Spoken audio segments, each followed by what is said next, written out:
Mini episode 1192 of the FDH Lounge is brought to you by Sportsology, delivering unconventional columns and webcasts about sports, TV, music, movies, and more. Follow them on the web at sportsology.com. The FDH Lounge. You want to schedule your life around it. A long time ago, on a gloomy, wet Cleveland spring night, two men stand alone amidst the late-night drizzle. Their voices echo across the vacant station parking lot as they debate the merits of the great American radio show that have been missing for far too long. On that night, an idea was born. That idea became the FDH Lounge.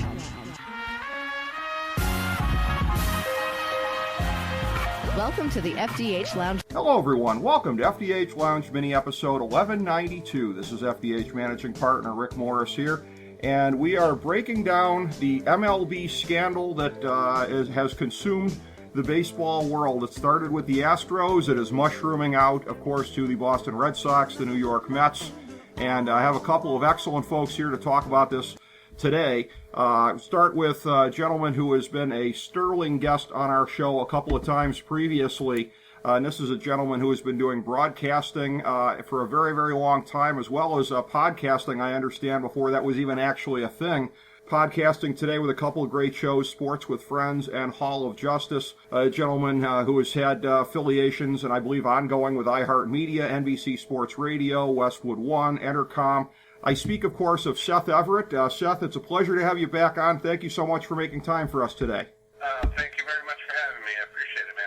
It's very good to have you here. Additionally, we have on one of our longest-running FDH Lounge contributors, known on the show here, of course, as the FDH Lounge Dignitaries, my good friend Steve Kallas. As I always say, he has been on outlets such as WFAN, SNY over a period of time, presently doing the Kallas Thoughts podcast with Joe Stazak, our good friend from 97.5. The Fanatic in Philadelphia, and of course also the sports editor of the WestchesterCountyPost.com. Good friend Steve Kallas, and also Legal Eagle for the FDH Lounge. Good to have you back on, my man. How are you today? Hey, Rick, great to be with you and Seth. Looking forward to it. It's a pleasure to have both of you guys on here, and I know of the great passion that both of you have for baseball. It's a subject I've discussed with you both separately over a period of time, and as we look at this scandal and we look at what has happened with first consuming the Astros manager and general manager, as Hinch and Lunau were the first ones to go down, subsequently mushrooming out to Alex Cora with the Red Sox, Carlos Beltran with the Mets.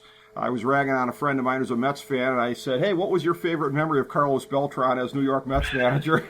But, you know, it came and went very quickly, some would say. But what I'm wondering in looking at this, because again, this has been getting chewed over by so many different aspects of the baseball media and the larger sports media. I'll start with you on this one, Seth. I'm sure each of you has some thoughts on things that have been underplayed to this point in time. But as far as the things that we're not talking about as much right now that we should be paying a little bit more attention to out of this, Seth, what are the first couple things that come to mind? My takeaway from the whole thing was, well, the punishment for the criminals of the case were brought down by criminals. Yes. I mean, the biggest thing, and I've been very critical of Rob Manfred. I have done podcasts on the subject. I have evidence to back it up. I mean, he's been involved in a lot of impropriety. And the bigger thing that I found, and this is from somebody who's covered the sport for 26 years, is Manfred knew the whole thing back in 2017. So did Astros owner Jim Crane. And they did not want to make a big deal about it then, because why did Joe Paterno not want to turn in Jerry Sandusky? The same reason. And it's not the same crime, so let's not, it's not exactly apples to apples. Sure. But the argument here is when the article came out that broke the story, and that's a fine reporter for The Athletic, a guy by the name of Evan Drylich, who I'm a big fan of. And he wrote this article because Mike Fiers, a relief pitcher, he agreed to talk to him on the record. Mm-hmm. And so that article comes out, and that day I called friends of mine at both the league office and the union, and I'll paraphrase the conversations. I said something to the effect of, So what do you think of that article? And both the responses were, what, you didn't know? And so, when I saw all this fervor from the league office and all the investigations and all these things, there's not a person who covered the Astros that didn't know that they were cheating. And the reality of it is no one wanted to be a whistleblower. And the people of authority, because that was the thing that I had the biggest takeaway. Jeff Luhnow and AJ Hinch, Jim Crane knew. And for Jim Crane to say, well, the buck stops with Luhnow, no, the buck stops with him. If anybody should have been suspended, it was him. Yeah. I mean, and that's a bombshell, what you just said right there. And again, that kind of information that you have is just priceless, to know that this is something that, again, was right under everybody's nose the whole time, and that far more people were knowledgeable and complicit than anything that is on the public record at this time. Steve, before I ask you about whatever you think is underplayed, I'll ask for your reaction to what we just heard. Well, I think the Crane thing and lack of suspension is interesting, but I'll also point out, as everybody knows, Manfred works for Crane. He works for works at their pleasure. He makes a fortune. So I'm not surprised he didn't get suspended, because it would be strange, I think, given the way the commissioner's office is nowadays, that he would suspend an owner.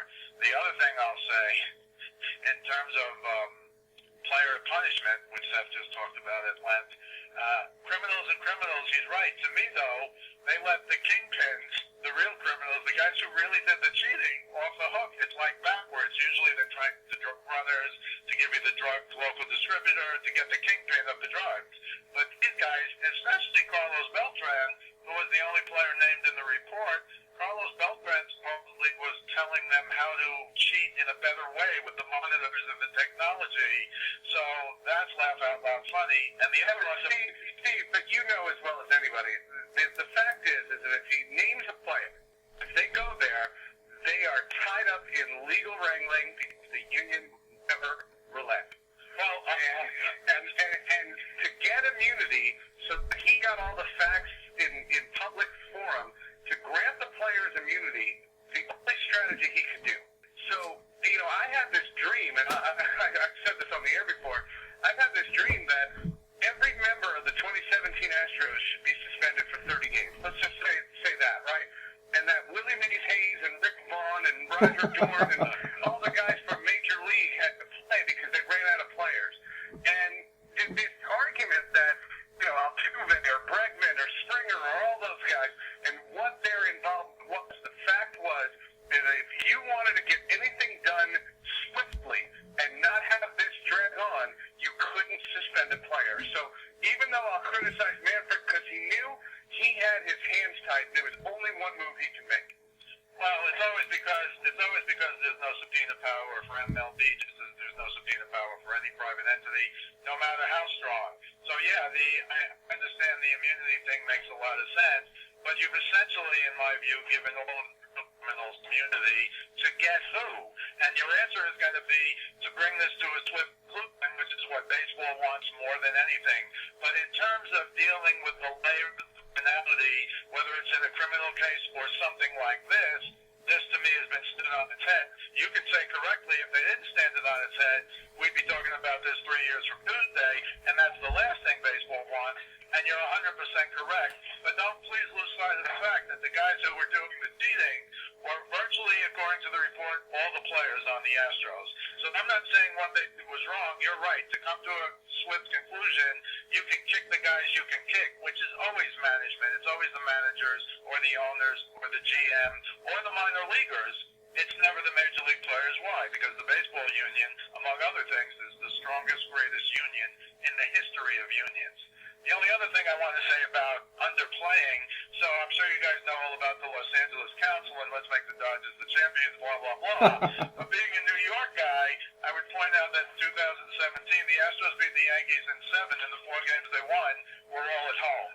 And that's all I'll say, because that's been underplayed a lot. Well, as a lifelong Yankee hater, I guess that's one of the reasons the Astros scandal doesn't trouble me more. I've pointed out to people, you realize that the Yankees went down a lot to the hands of the Astros the last couple of years, but This is really something that's grabbed the public imagination, and I think this was something I had said to you, Steve, but last week at my bowling league, I just happened to wear my George Springer Astros jersey. I got a rainbow Astros jersey. I'm a fan of George Springer. Oh, my God, the heat I was getting from people. So this is just really something where, Seth, it has just enraged the general public. It really kind of seems like to a large degree here. And as we're slotting these kind of things, there's the very obvious point of comparison that a lot of people are making, that right about at this moment in time, 100 years ago, we were talking about the Black Sox scandal and what's going to happen there. So you've got that.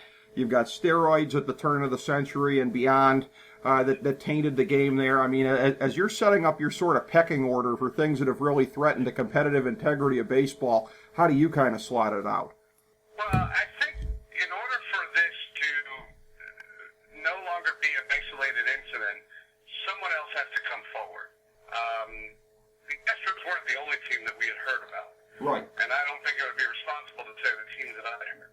Because until they have somebody come out and say that other teams did it, but if we get to spring training and all of a sudden another scandal like this emerges, then there's a real controversy. Then it's something that can really have a big negative impact on the sport. If I'm Rob Manfred and I'm concerned about my game, I'm not so much concerned about the integrity as I am about the entertainment value, because if you look at trends in the NBA where ratings are down 23% on linear television, baseball is in dire straits for viewership. And I think that's their bigger concern is, how do I make my game more interesting and not let's have a boring sport that's clean? That's a very good point, and that tracks to some of the previous conversations we've had on the show about the strength of local ratings versus national ratings, which kind of shows it sort of going into the same silo that the NHL is in, and also about how analytics in a lot of ways is sort of destroying a lot of the watchability of baseball, things we've talked about previously, both of which I think are evident in what you just said there. So, Steve, what are your thoughts on this as far as how this scandal, both in terms of how it's perceived and what you think as far as how it ranks among the past ones as far as threatening the integrity of the game? Well, I think it ranks very high. I think it's not the Black Sox scandal, but it's certainly in the neighborhood in terms of gaining an advantage on the field, which is not quite as bad as just having pitchers who won't pitch, et cetera, or whatever happened in I'm not talking about Shoeless Joe Jackson here, Rick. That's another show. He didn't fix the World Series. Mm-hmm. But I think it ranks very high. I think it's very problematic. There has to be, to me, baseball has to be more proactive than reactive. I think Seth is right. Not only do I think he's right that if something else comes out, it'll be terrible, I'd be surprised if something doesn't come out, because the notion that this was limited to one or two teams strikes me as unrealistic. And we could already go back to the Red Sox before Cora was there with the Yankees and the stuff that led to the memos that Manfred sent out to everybody that supposedly the Astros players didn't get, which Seth is right. If it ever went to some kind of arbitration or whatever with the union, that would be their greatest defense, that actually Crane or Luna or whoever never even told the players about these memos, even though everybody knows cheating is cheating. So I think it ranks very high up there. I think it's problematic. You know, I'm a baseball guy forever, Rick. I'll debate anybody in the world about what's the best sport. It's baseball by 10 miles. But it's always been slow. It was slow 50 years ago. It just wasn't as slow as it was now. They used to play 2-hour and 10-minute games all the time. But it's generally as slow. You put your kid in the Little League and see him standing in right field. You know, that's a big problem. It doesn't have the action of the football or hockey, or of course basketball, which is really the street game where I grew up in New York City. But it's still the greatest game by far. I just don't know with analytics now, and I'm sure Seth could talk better than I on this. With analytics the way they are, and whatever you think of Tony La Russa and what he did for relief pitching, it's only going to get slower and more boring, and that's going to be a problem in terms of ratings and having people go out to the ballpark. Along with all the expense it costs to go to one of these games. You go to Yankee Stadium now and you shake your head at what everything costs, especially if you're old like me and went there many years ago. Well, and I'm not going to dispute, and I'll never speak about another man's age. But the problems that I see, and look, I grew up loving the sport as much as anybody. And I chose my career. I chose this path. I chose to talk about baseball in the beginning of my career because I thought that was the most intelligent form of sports talk there was.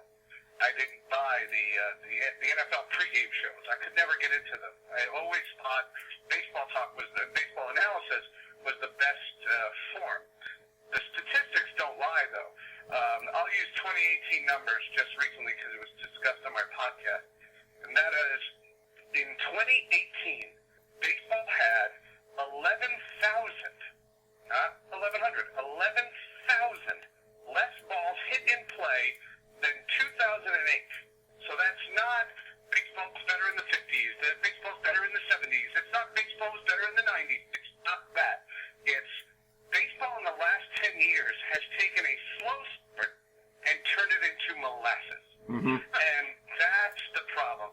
And what I have noticed, and I've done research on this, I've talked to scouts on it, this whole argument about launch angle over contact and how striking out is no longer something that they care about.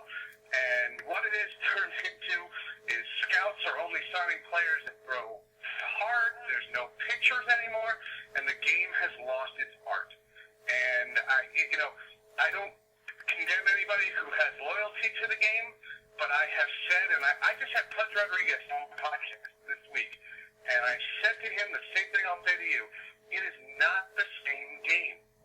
And unfortunately, because of trend and because of technology and streaming, and not only are kids in their 20s not buying cable, they're not even paying the $40 a month for Sling TV or Hulu TV. They're just going on highlights and seeing things on Instagram and Snapchat. And because of that, baseball has no place. And what I have said in the last 5 years, the players have changed. We remember, again, I'm going back to Reggie Jackson, I'm not going back to Mickey Mantle, and I was honored to interview both. But when I go back, you think of Derek Jeter, and you think of David Ortiz, and the household names that these guys became. And then you look at today's players, and you couldn't, your listeners can't pick Jose Altuve out of the lineup. They can't, they wouldn't know Mike Trout if he sat next to him. Right. And there's a disconnect there. So, to Steve's point, I don't begrudge Steve from loving the game as much as he did. But when I watch World Series films, and I watched the World Series film of 2003 recently, I was with Josh Beckett, and we watched the 2003 Marlins-Yankees World Series film. And it brought tears to my eyes, because that sport is different from the one that's being played today. That is an excellent point. That is really, and it's right on, and it's on track with things that you've said on the show previously. And bravo for making that point, because, and it's sad that it's the case, but you're pointing it out. And when you're talking about the downfall of things baseball, and one of the things that you'd liked previously was baseball discourse, I'm not sure that anything really epitomizes the downfall of it more so than the recent idiocy from Jessica Mendoza with the whole snitches get stitches stuff here, channeling Carmelo Anthony. So I'll start with you on this one, Seth, as far as what Mike Fiers is going to be dealing with next year. Much like, again, we're at a moment in time in this country that whatever anybody thinks about it, one side or another, there's an impeachment going underway that would not be happening were it not for the initial whistleblower, much like this scandal here. If not for him coming forward and being patient zero and saying this is what's going on, we wouldn't even be dealing with any of this kind of stuff. 3 more managers and a GM would still have their jobs were it not for him coming forward. And in terms of the ramifications that he's going to have going forward, that is going to be very, very fascinating for me. What are some of the things that you're thinking about as it relates to that, Seth? Well, I thought Jessica Mendoza was out of line. Mm-hmm. And considering the fact that she comes out and, I'll be perfectly honest with you. ESPN outside of its play is unwatchable. Yes. And I saw the comments on Twitter, and I immediately was ashamed that she is allowed to be on a broadcast.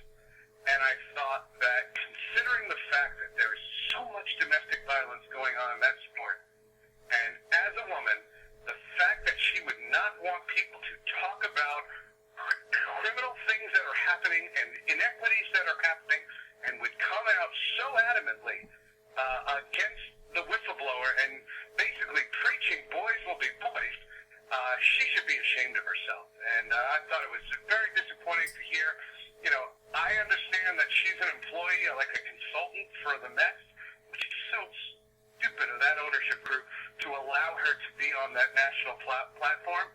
It's uncanny to me how people can be niche and suddenly get the ability to just say whatever the hell they want.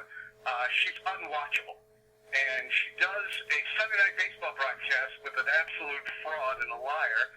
And the two of them could literally, it is like fingernails on a chalkboard, and she should be ashamed of herself.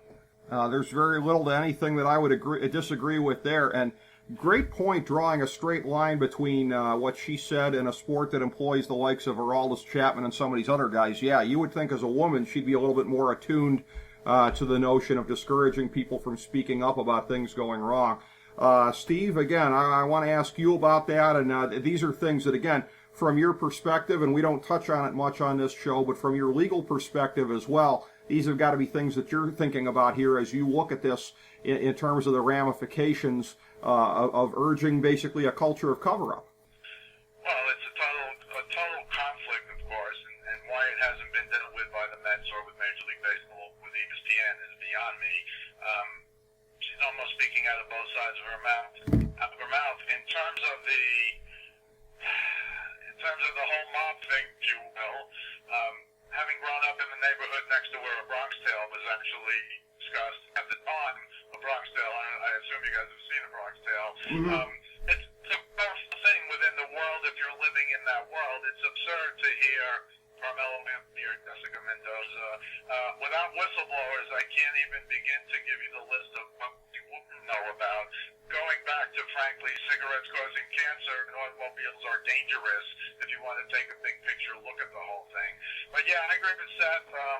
That is pretty unwatchable. A-Rod, at the end of the day, how he's landed on his feet is beyond me. A-Rod is probably the longest and biggest cheat you'll recall. At Texas, he said he started taking PEDs because of the pressure of his contract with Texas, and then he also admitted in 2009. So do you think when he left Texas to come to Yankee Stadium, the pressure was less? So it's laugh out loud funny. I would be willing to bet that he started at Texas, if not before, and just did it the rest of his career through 2009. And it really is weird, along with the announcer, the Bulgarian guy who was like the XFL lead. He was the lead announcer. Right. I do agree with Seth on that. But from a legal perspective, I think, she's talking out of both sides of her mouth. That's a clear conflict of interest. You know what that is in the law. And now you see one every week, every Sunday in baseball. How it's allowed to keep going is beyond me. And I don't know, Seth, maybe she was trying to make headlines. Maybe she was trying to get clicks on a podcast she does. But I agree with you, it's beyond stupid. It really is. There's no question about it. And again, bringing this thing full circle, as we now look ahead, I'd like to get some thoughts from each of you on where we go from here. And again, I'll start with you, Seth. Some of this, of course, is predicated on we don't know what other shoes are going to drop vis-a-vis what you mentioned before, other teams potentially having involvement in this. There are rumors out there, and as you alluded to, things that you'd heard about that, about how much further this goes. But so we're kind of flying blind, speculating before we know in terms of if other teams are involved. I guess the best way to do this then would be if it's confined to what we know now, what do you think is going to happen going forward? How do you see it playing out this year in terms of the ramifications? And if the web ends up spreading here to where it's a bigger conspiracy with other teams, how would you see it playing out? I don't really have an opinion on where it goes from here. I think that once spring training comes out and gets underway, I learned a long time ago, fans are fans of a team first and a sport second. The best example of that I will never forget. I had the opportunity to go to Congress twice for the two steroid hearings, and that was a great thrill in my career. It's one of my career highlights. My joke is I love steroids because steroids got me to Congress. and I remember walking out. I think it was the first one. It was when Kurt Schilling was testifying, and Rafael Palmeiro was waving his finger, and I was just amazed at the state of the league. And I was walking to a media bus that was taking a bunch of reporters to a hotel. And I was walking across the lawn, and I'm literally right on Capitol Hill. And a guy recognized me, and he comes up to me, and he says, hey, how my Mets going to do this year? And I said, all people care about. So, in reality, I think it'll be a bigger story in Houston. Once the season gets underway, baseball will go back to its old glory. Well, that's an excellent point because, again, I realize what I'm about to say is impossible because of if it were even humanly possible to say this, ever-worsening ownership of Paul Dolan. But if by some miracle my Cleveland Indians were to win the World Series this year, I wouldn't be thinking about the scandals either. I'd just be caught up in being happy. So you're right about that. All things are local, and that kind of frames how we look at it. Steve, what do you think going forward here as far as, A, if this metastasizes to other teams and they get caught up in it, or B, if it doesn't, how you see it playing out from here in that scenario? Well, I think the template has already been set by this. If you have three more teams that are less that can be proven to do essentially what the Astros did, what are they going to do? They're going to suspend the GM, they're going to suspend the manager, and that the team will fire both, and they'll move on and find somebody else to do it. In terms of the Red Sox, that investigation is going on. Cora's already gone. Maybe the GM goes too. But I think we've already seen what Major League Baseball is going to do, and that is not deal with the players because of everything sets for the union and having it drag on for years and years. So they've granted immunity to the Astros players. They'll grant immunity to these other guys to come in as long as they honestly testify. So I think that's already a done deal. The thing I'd like to hear from Seth, because he'll probably disagree with me because I'm in the minority, I really thought that it should have been, Manfred has already said he won't, I thought it should have been serious consideration to vacating the Houston Astros World Series championship in 2017. He said baseball never reverses what's done, and you can even go back, people have cited the 1919 World Series, the Black Sox scandal. I think should have vacated that World Series. You've got a lot worse things and more evidence there than you have here. I think it should have been considered. Manfred certainly has the power under Article 2 of the league's constitution to impose any remedial or punitive action if he finds something done against the best interest of the game. You couldn't have a more clear case than this. So I'd like to hear what Seth says. Most of the times everybody come in and say, nah, we can't really do that. We don't change it. I'm not saying Major League Baseball is college basketball, but obviously they vacated titles there. And I think that would not be a bad result. You're not going to make the champions. You're not going to make the Yankees the champions. But it wouldn't be bad in 1904. There was no World Series. The greatest trivia question ever at a baseball with baseball people who don't really know is won the World Series in 1994. The answer is nobody. There was no World Series. I think it would be the end of the world if they vacated, and that would be the greatest message. Because if I'm an Astros fan, which I'm one, which I'm not, I'm like, oh yeah, that's terrible, terrible, terrible. We won the World Series. That's I'm not a fan of it in college sports. I think it's kind of stupid. The only people who are allowed to turn back time are Doc Brown and Marty McFly. And I just think that things happen. And my best example of that was, and I came to this conclusion when I was covering the steroid stuff because, I was there when Barry Bonds broke Hank Aaron's record. And I have no debate of what Barry Bonds did to his body and all the things that he took. But the ball still went over the fence. And you can't rob him of home runs because you're not going to take the runs that he produced away and cost the Giants those games. And I always said, if Barry Bonds snaps a 3-3 tie with a 2-run homer, but you take that homer away, do you have to replay that game? And I don't believe in going back. I think, Jim Boeheim should not have had wins taken away from him because some dude didn't take a test. It sounded like one of the dumbest things, and it's, Superman can fly around the world real fast, and that's the only way to turn back time. And so I just don't think you vacate anything. I don't think any of those things happen. Everybody knows what the 2017 Astros did. I don't think that, I think that it'll behoove them to try and win again because, let's face it, if you're looking at the Astros, and I'd love to see a great redemption story. I think we'd all love to see a great redemption story. And the guy I really would love to hear from is Justin Verlander, who is so anti-cheating, supposedly. what he knew about 2017. So the reality is you can't go back in time. I think college sports doing it is really, really dumb, to be honest with you, and I don't think the mechanics of it make any sense. Well, and I hate to come down on a vote here against my man Steve Kallas, but I got to concur because the NCAA has tried to convince me that the 2010 Ohio State-Michigan game didn't happen, and I beg to differ. I was there. My dad and I were both there. It happened, and Ohio State won the game convincingly, by the way, and we were witnesses to it. So the NCAA later on saying, hey, for those of you who think you saw that, you actually didn't. I remain unconvinced that it didn't happen, and so for that reason, I have to side against my man Steve Kallas. But if I could, Rick, it's a little different with Jim Boeheim taking a test, which I couldn't care less about either, and winning the World Series or beating the Yankees 4 games in Houston and losing all 3 games in New York, or whatever Dodger fans want to say. I'm not against getting rid of those things because it did happen. Yes, Barry Bonds did what he wanted. Ask any baseball fan with a brain, and in my opinion, Barry Bonds is the home run king. What he did is a joke, and the real joke is I would defend Barry Bonds' right to be in the Hall of Fame because if he dropped dead the first day he took a steroid, which maybe in retrospect would have been better for him, certainly in terms of the Hall of Fame, he had already won 3 MVPs, and everybody in the history of baseball who won at least 3 MVPs is in the Hall of Fame. It's irrelevant that he went on to win 6, 7, 10, or 15 MVPs. That's irrelevant. Beforehand, skinny Barry Bonds was easily a Hall of Fame player. Clemens, I'm not as sure about. I think those two are in a different boat than everybody else because they were so good. If Clemens didn't start taking steroids till Boston traded him and the GM said he was washed up and he won back-to-back Cy Young Awards, which is what people think.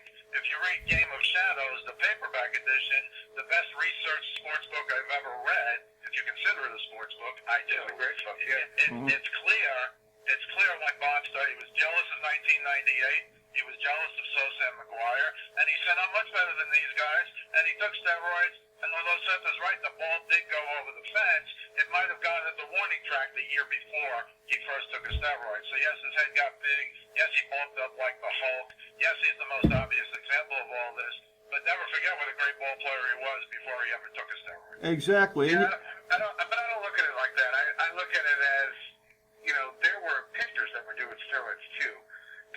I have often said, and I've said it on a number of places, 1998, if you want to print out all the 30 rosters, I could circle 6 to 8 guys on each team that I had heard was doing steroids. Mm-hmm. And so what I just don't think is I don't think single anybody out because they were doing. I'm not a Bonds guy. I'm not a Bonds fan. I thought he was punk. And I didn't find him very charming at all. And the fact is that, the pitchers he was hitting off of were doing steroids. Steroids were rampant. And I go back to 1998 because when Mark McGuire broke Roger Maris's home run, Buck Billy could have jumped onto the field with a megaphone and said, don't cheer for him. He's on steroids. And they still couldn't have tested him. And that's not even Bud's fault. Bud gets unfairly criticized for this. The fact is that Don Fear wouldn't take his phone call. Yep. And the reality is that it took Congress to get on board and threaten the antitrust exemption and get them to finally get to a testing program.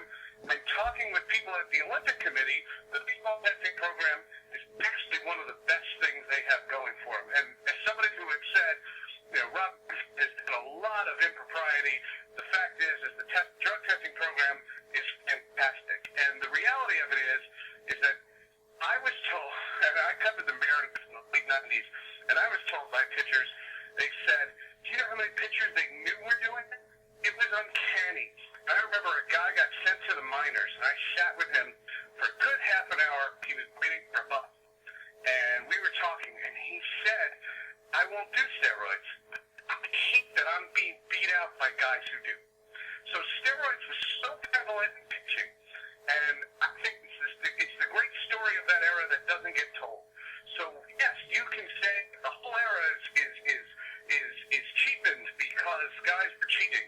The reality of it is every record holds up because the games are played, teams won, teams lost, world championships were won. You're not stripping them of them, and the reality of it is as much as you may not like the guys, they did it and that was the era in which they did it. Good Yeah, point. but I can't go to traffic court and say, yeah, I was speeding, but the guy with me was speeding as well, so I shouldn't get a speeding ticket. That's absurd on its face. Having said that, with everything you just said about steroids, and I'm sure you got the names and the numbers, you can point to all the pitchers who did everything. To me, that's not a defense. And what Bonds did, again, and Clemens, but Bonds for sure, see Game of Shadows, paperback edition, what Bonds did was he was already a great player, a Hall of Famer, a superstar, a MVP winner who, if he didn't split the vote with Bobby Bonilla that one year, he would have been a 4 in a row MVP winner before he ever thought of steroids, never mind took one. So to me, there is a big difference. The only reason I speak to things like vacate the World Series and everything else I don't care about, to me, Bonds is not the home run king. To me, Roger Maris is still the single season record holder. I'm old. To me, there should be 2 lines in the record book as there was for a while. 154 games, Babe Ruth 60. There was not an asterisk. I assume you know this, Seth. It said 154 games, Babe Ruth 60, 162 games, Roger Maris 61.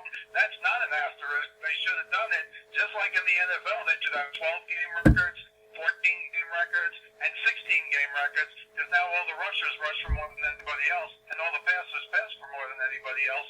Why? Well, the season is 25% higher than it was 50 years ago, or whenever the numbers are. So I'm happy to disagree. I'll tell you, but here. Let me just add one little caveat to what you're saying. Okay. Do you think there are current members of the Hall of Fame that did steroids that would never prove it? Absolutely. Plus greenies. A lot of them did greenies. Why are we punishing 2 guys who were both, by the way, acquitted in court? 2 guys who did steroids but did it better than everybody. What about the other guys? What about the Angels first baseman? What about the catcher for the Marlins, Mets, and Dodgers? What about the Astros second baseman? Why are those guys not part of this discussion? Well, I think they are part of this discussion. I think the problem is the fact that you never failed the test is comical. If you look at going back to they didn't have testing. Go back to the East Germans in the 70s, it doesn't matter. Even if you say today that Major League Baseball has the greatest drug testing in the history of the world, bar none, and as Rick will tell you, I worked back for 10 years, you want to talk about rampant drugs. The problem is the bad guys are always a step ahead of the good guys. That's just the way it is, and that hasn't stopped. Now, I have no idea if anybody's doing anything illegal now, but I'll tell you this, guaranteed there's ways to avoid even the Major League drug testing. There's ways to avoid the Olympic drug testing, as great as that is, and that's going to be like that forever. The bad guys are always a step ahead of the good guys. The only question is, and this is what happened in the steroids era, a lot of guys got into it because there was a lot of way. You ever hear Sheffield talk about I don't know, I was just rubbing stuff on myself. I didn't do steroids. So that's a joke. We all know it's a joke. But I think if those guys could be proven, including the guy from the Mets and the Dodgers who was rampant with acne on his back and a big head, blah, blah, blah, I would rather not see those guys in the Hall of Fame. I'd rather they take them out of the Hall of Fame. But we can certainly agree to disagree. Well, and I'll tell you what a nice little twist at the end there, because, again, having just passed the 13th anniversary of this show, we pride ourselves on the variety of talk that we've had over a period of time. But as well, sometimes when there are disagreements on topics here, and again, in an embrace debate world with all these garbage debate shows on TV, what a true honor to have a little exchange like that at the end of the show here, and have some guys show you how it's really done as far as getting into the facts of the matter and mixing it up that way. I want to thank you both for being here for this really excellent panel today. Seth, Everett, thank you again for being on the program. Please don't be a stranger, sir. Always a pleasure to have you on. Well, thanks for having me, man. Anytime. Really appreciate it. And Steve Kallas, one of our most valued FDH Lounge dignitaries, thank you very much, too, my man. Great to be with both of you. I had a great time. This was wonderful. Thank you both so much, and thank you, everybody, for tuning in to FDH Lounge Mini episode number 1192.